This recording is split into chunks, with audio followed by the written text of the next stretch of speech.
All right, guys, welcome back to Mr. Post Frame. This series is called Is Self-Building Worth It? And I'm looking at this picture. We're going to be covering framing, which there's a lot to talk about here. But before we get started, let's talk about our patron group, which is an awesome group of other self-builders, and our design services. Sure. So we are co-owners of Back 40 Buildings. We design all sorts of barndominiums. So no matter what the construction type you're interested in, we can definitely help you out with either one of our stock designs, or we do full custom design service. So check out the description if you want to get more information on how to get in touch with us about that. And then if you're thinking about DIYing, whether it be contracting, building, if you're a builder who's wanting to get into barndominiums, whatever the case may be, our Patreon membership is definitely the place for you. You hang out there a lot. We have a chat platform that you answer questions. There's a community of other people that they chime in with their experiences and with, what they're researching for their area. So it's really a well-rounded group that is going to be the best resource for you. But as always, check out the description if you want to see what else is available through us, because we have a lot of cool stuff going on. Is that it? We also, I don't know. I was just being sarcastic. Well, but is that all you had to say? Well, we do have a brand new planning guide, so that I did not touch on that. So the Barndominium planning guide is the best resource out there for planning out your build. So don't let anybody else fool you. We've got the best one. Yeah. And it's over 100 pages. It covers all the topics that you need to cover, and it will be an invaluable resource the entire time that you are building your barndominium. Yeah. Let's go ahead and jump into this interior framing. The first episode of framing for the inside of the house. And we'll just keep going from there, but I got these first walls I built up and in. I have those two made, ready to put in, but while I have this lift, I want to get all these ceiling joists in. We were still hopeful. Yeah, I mean, we had our spray foam in. Literally, we know that it was a bad spray foam job, which we'll talk about in a later episode. I will say that the way that I framed this was determined by my windows. So when I ordered the windows, I had pre-installed jambs made. They were not made to the correct, depth. So instead of them being, I wanted to use interior girts, which I did on this one wall because there was no windows, but the window jambs did not come out the extra 1.5 inches like I wanted. So I had to make a decision. Do I want to build jamb extensions, or do I want to frame up 2x4 walls inside my walls, which I chose that. And it was very, very time consuming. Now, it worked fine, but it takes a lot longer, and it was a lot more difficult than just putting up 2x4 girts. All of our builds, we use interior 2x4 girts, 2 foot on center. All your headers get laminated to the columns. It's quick, it's easy, it's fast. If you choose, now what I did, this is typical in a hybrid steel frame, home, you will typically do it this way. Yeah. But it's not the way you should do it, because it's much more difficult. It's much more time consuming. So just keep that in mind. As far as the ceiling joists go, we run all 2x4 ceiling joists, 2 foot on center. We use undermount hangers, so you can hang one off both sides. We still do it that way. If you have trusses 4 foot on center, you can just run 2x4s flat across and nail them in. You just have to account for that when you're doing your sidewall height, because you're going to lose 1.5 inches if you do that. Sure. But I was pretty pumped at this point. Yeah, our shell was you were alive. Now, can we go back to the window thing? Because I guess I've never asked you, they messed up. Did we have a paper trail that said they should have made them a certain way? We could have gotten money back, or had them remake them, or what? Well, we could have had them remake them and waited another 2 months. Sure. And hauled all these, how many windows do we have in the house? I mean, these are massive. Look at all these huge windows. Yeah. No, it was just, I could have built jamb extensions, but I was just worried that they wouldn't look seamless. Yeah. Yeah. No, I get that. So our wall cavities are actually only 7 inches versus the 8.5 inch depth. that we get now in our wall. But I mean, it's very strong. It's a strong way to build. Sure. I mean, what it's I mean? a lot of extra framing that you Yeah. have in. A lot of extra material, a lot of extra time. Yeah, I was always curious. I mean, I guess that brings up a good point. Like that stuff does go wrong, and like it's not always worth the time Yeah. and effort to try to get something redone. You just have to like work with it. Which I would say I probably. mean, that's why we're doing this, so you can learn from our mistakes. Right. But like if somebody hired a builder, like a builder's probably going to make whatever shows up on the Yeah. job site work. And so that's just something to keep in mind that, Yeah. it just might not always turn out exactly perfect to how you thought it would. Yeah, and as we're watching me do the ceiling here, you can see these undermount brackets, and you can see that I'm using a Tico nailer. That's an invaluable tool. That tool there is a few, like the air one is a few $100s, and it's well worth the money. Otherwise, you would be hand driving all those. And I think each one of those brackets has 18 nails. So your fingers will be bloodied, they'll be swollen, they'll be hurting if you don't get a nailer. Sure. You'll spend the money in the I hospital. think you probably can rent them. If you have like a larger city next to you, they should have those that you can rent. But for a few $100, you could use it and then resell it pretty easily, like Right. on Facebook Marketplace or something. But you will hate your life if you have to hand drive.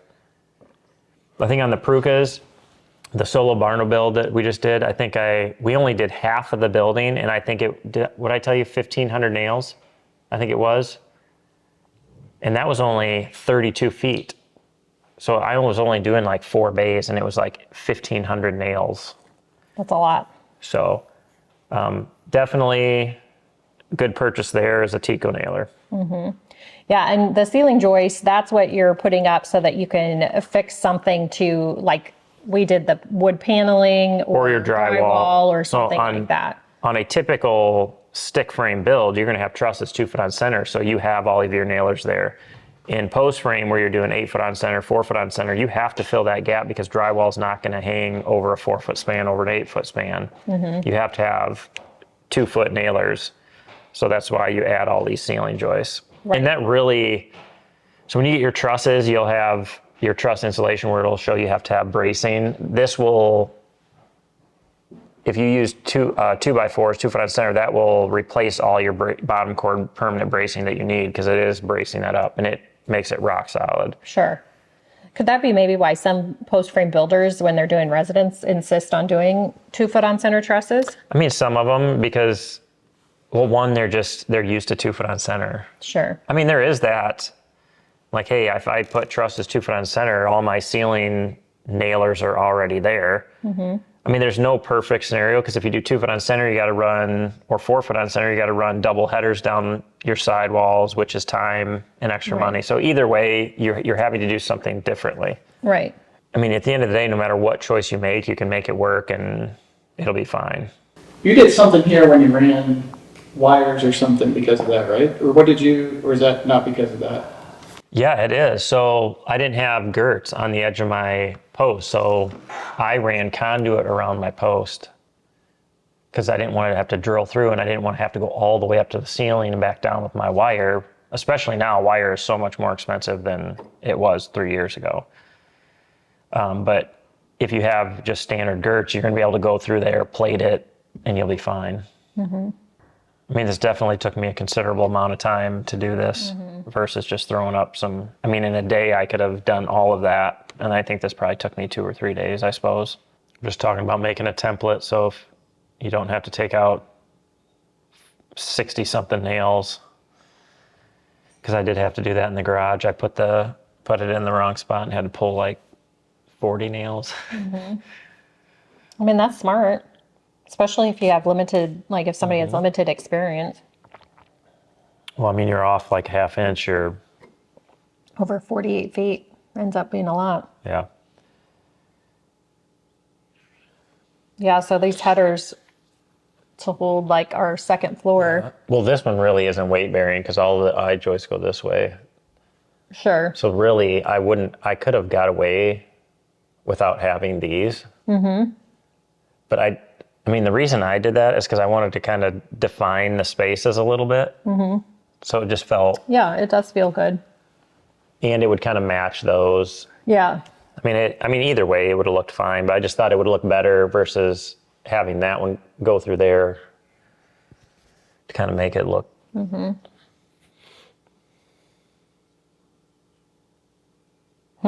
You're talking about the spray foam. Every once in a while, they came out a little high, and then a lot of places he came out a little low. Yeah, a lot.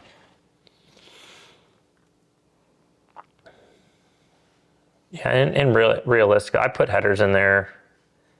I mean, just not really anything crazy. They're just 2x6s, but well, that looks like 2x8s, which I wouldn't really have needed. Above the windows. I'm kind of overkill. Sure. These are all these little things that add up to, then people are like, well, why does it cost as much as a regular house to build a barndominium? And it's like, well, if you add in all these little extra details, that's all kinds of time, that's more materials and different things like that. So there's cheap ways to do things that are but it means that it's gonna be, there's a lot less to it.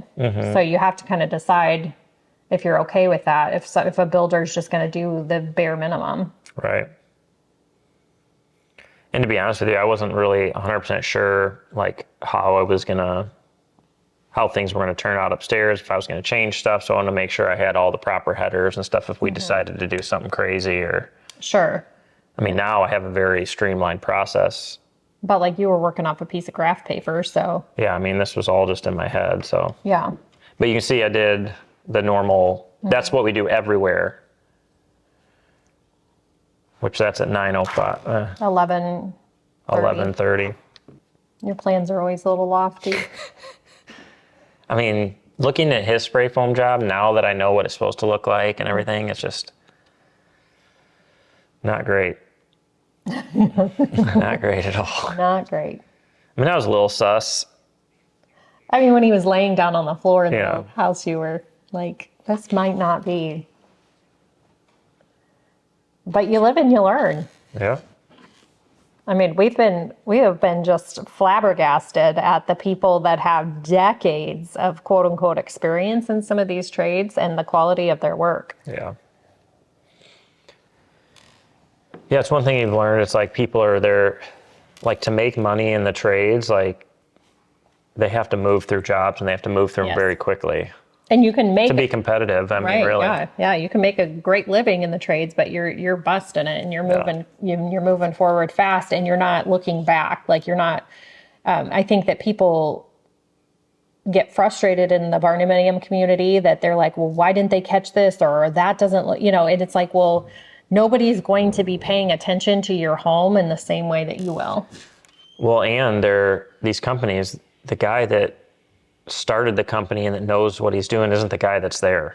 Right. That's what's always kept me from like growing our building side of our business is because that removes me from the equation. And then I'm not saying I'm anything special, but like I'm not there to make sure stuff's getting done right. And that's the whole reason we've started our patron group. That's the Right. whole reason we're doing this is so that we can arm you with the information you need, even if you're not building it, that you can catch these things and be like, hey, this isn't right. I have something, I have someone I can ask questions to. I can, Yeah. you know what I mean? Like even if you're not going to build it, you need to know what it's supposed to be. Right.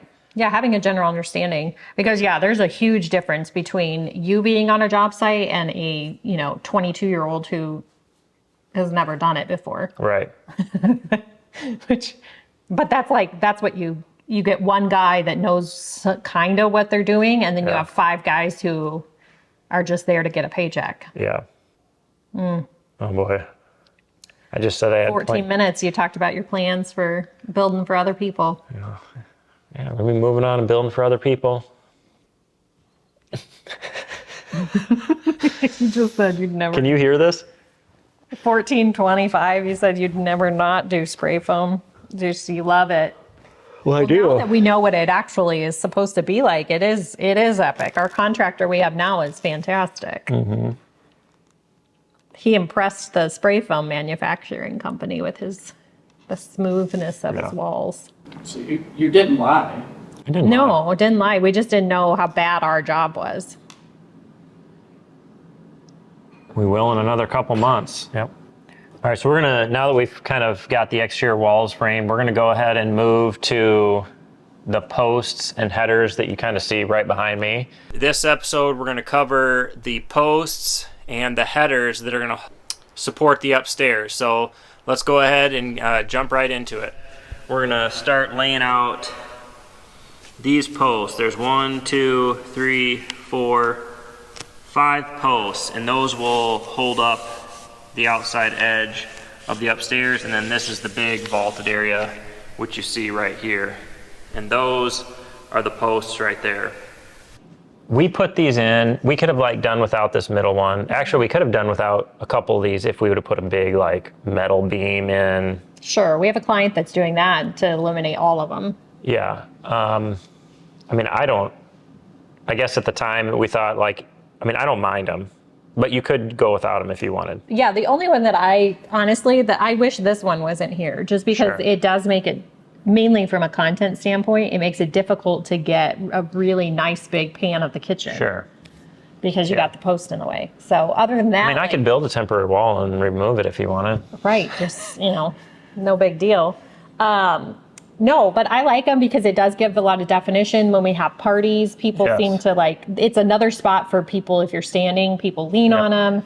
It's not like It really intrusive. defines our Yes. spaces, which was kind of my thought process.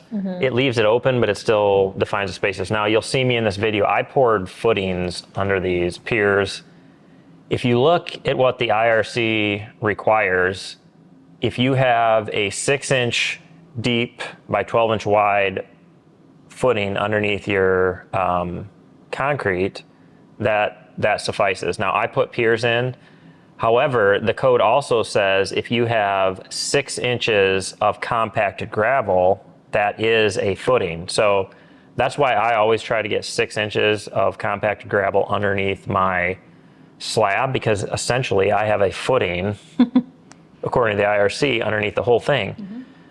So I personally don't think you need these. It's not hard to drill a hole while you have this, you have access to this, just for reassurance if you want. You don't necessarily have to take those down 48 inches or whatever below your frost line, because they're on an interior, it's never going to be freezing. So, realistically, you could do like a 24 by 24 by 6-inch concrete footing. Sure, or like we've seen a lot of the engineering that comes back will be like 18-inch diameter and it'll go 3 feet deep or something. Yeah, or 24 inches would be fine in this case. Right. It's literally, but realistically, if you have 6 inches of gravel, compact gravel, you don't need anything. I mean, and it's not, all it is holding up this floor system. It's not holding up a roof system. It's only holding up a floor system. Yeah, and that is the major difference, when people are talking about comparing code to post-frame construction, is that a lot of people don't understand that it's like there's so little that on each section of the build there's much less weight on it. But even in the code, it'll have footing sizes for floor system and roof system. It has different charts that show you, hey, if you're just doing a floor system, if you're doing a floor system plus a roof system, this is the sizing that you need to use. Right. But I went ahead and did it just for reassurance for myself. But realistically, you don't really need it. I mean, it's sitting on a 5-inch, 4,000 PSI slab. I mean, it's not going to go anywhere. Right. It's one of those things that, like, depending on the different variables in your project. Right. And so, and then we have these. So also at the time, these are Douglas Fir, they're 8x8s. Yep. And we didn't go ahead and buy the beam. We just. Well, I mean, it's all, now we could afford to do that, or we can see. We could see the now I think by the time we got to the point where they were just like exposed headers that they would have been done. It would have been done. So we spent money on the covering, which it was leftover materials from a previous project we had done. But it did take a lot of time and effort. Right, the effort and just the state that we were in of just so like ready to be done with the all the detail work and stuff. Yep. So now I think like if we do a project that requires this again, we'll get something that Oh we'll yeah, just go with the we'll just get it done. But yeah, so like if you're doing standard girts, your LVLs that are headers are going to be face nailed and structurally lagged to your columns. And to meet code says that you have to have full bearing down to the footing. So all you have to do is block in down the columns. We have engineers that have engineered it without that. But if you have a inspector that's like, no, that doesn't qualify, all you have to do is block in between your girts all the way down to the concrete, and now you have met the requirements of the IRC, even though an engineer says it would be fine. Yeah, what else do we need to talk about this? Now, you kind of just talked about this, but could your headers have just sat on these posts? Yes. Yeah, you could have hangered them. Instead of splicing them in there. You could have sat them. There's lots of different ways you can do it. Like I said, these LVLs I really wouldn't have needed, but I wanted it to look the same everywhere because all my floor joists run this way, so I could have eliminated those because they're really not weight bearing. But yeah, there's a bunch of different ways that you can achieve this. They make all kinds of different hangers. You could have set them on the posts, just set them on top, but you know, notching them is obviously going to give you the strongest because they're almost sit in a pocket. And I was putting these up by myself, so I thought, well, if they're sitting in there, there's less chance they could fall out and crush my skull. I mean, that's a reasonable that's a thing, reasonable right? consideration for sure. Yeah. And then eventually, at some point, I think, haven't we concluded that we're going to buy some more Douglas Fir and end up covering them? Yeah, because I want it to match the posts. Yeah, it looks fine. And really, I won't even have to take that stuff down. No. I can just laminate it right over the top of it. That way in 60, 70 years, when somebody remodels it, they'll be like, dude, this guy had like 3 layers of covering on this. Yeah. Yeah. And then maybe make some custom brackets. Yeah, it'll look really sweet. Yeah, black brackets at the bottom and then at the top just to give it a little. Those are little details that you obviously don't need for the house to be finished, but they can really add. Yeah, a level of it's that detail. Yes, it's kind of taking it and elevating that. Which hopefully we'll be doing a lot of that type of thing over the next year. Yeah, I know. That's going to be exciting. Yeah. Finish what we started. There's a title for you. Finally finishing what we started.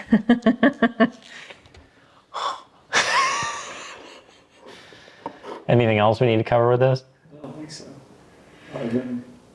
Probably been smarter to get some help on this. Yeah, I probably should cover that. So I did put all these headers and beams up by myself, which, I mean, could be potentially really dangerous. If you notice, like this one, I hung it on that wall and then later cut it out, just so I had something. And I wasn't 100% sure if I was going to leave it or not. But it would be very safe to have some help with this part. I mean, these are really heavy, and I didn't laminate these on the ground because there's no way I could lift a 2-ply 12-inch LVL up by myself. So I put them up and then laminate them in place. But I was pretty safe when I did this for the most part. Pretty safe. I mean, and that's the thing. Like we've talked about this before. You make some things look super easy because you are really agile and you're really skilled and you are used to, like, you know how to deal with like critical situations and life and death situations from your previous career. So like if you feel nervous about something, you should just stop. Like if somebody doesn't, I mean, everyone has to know what their level of ability is, their physical capabilities. You have to know your limits. I can't tell you what you can and can't do because I don't know most of you who are watching this. So like I can't tell you whether, I probably could form an opinion if I spent, 15, 20 minutes with you, but every man has to know his limitations, I guess is what I'm saying. Right. And like Emily said, if you get a weird feeling in your stomach, that's probably your sixth sense saying, hey, you need to stop. Let's reevaluate this. Do I need some help with this? How am I going to do this? Because there are some of these things that could turn south on you real quick. Yeah. you know? Yeah, I mean, there were definitely moments where it was like we were, a half hour plus away from you. And, it's like, and cell service was patchy sometimes down here. Yeah. So, there's a lot of scenarios where it could have But this, I mean, I would say this is one of the best parts of your build when you get to start laying out your walls and putting them up, because you can start seeing it come together and it's exciting. You can show your kids where the rooms are going to be. You know what I mean? It's just fun. Yeah. I always tell our clients, like kind of take a mental note of like how you feel at all of these big points. Like, do you feel like the house is, did it get bigger? Did it get smaller? Did it get, how do you feel like everything is? Yeah. All right, guys, so that's gonna be a wrap on this video. We have lots of other builds where we show how we do the interior framing on a single story, 2-story, so you can check those out. But as always, we appreciate you watching. If you haven't already, hit that subscribe button, share us with your friends, and we will catch you on the next video.